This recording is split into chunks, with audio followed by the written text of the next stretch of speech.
Car ಡಿಕ್ಕಿ ಹೊಡೆದು ಪಾದಚಾರಿ ಗಾಯಗೊಂಡಿರುವ ಘಟನೆ ಉಳ್ಳಾಲ ತಾಲೂಕಿನ ತಲಪಾಡಿಯಲ್ಲಿ ನಡೆದಿದೆ.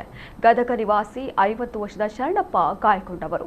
ಇವರು ರಸ್ತೆ ಬದಿಯಲ್ಲಿ ನಿಂತಿದ್ದಾಗ ಕೇರಳ ನೋಂದಾಯಿತ ಕಾರಿನ ಚಾಲಕ ಅಜಾಗರೂಕತೆಯಿಂದ ಚಾಲನೆ ಮಾಡಿಕೊಂಡು ಬಂದು ಡಿಕ್ಕಿ ಹೊಡೆದಿದ್ದಾನೆ.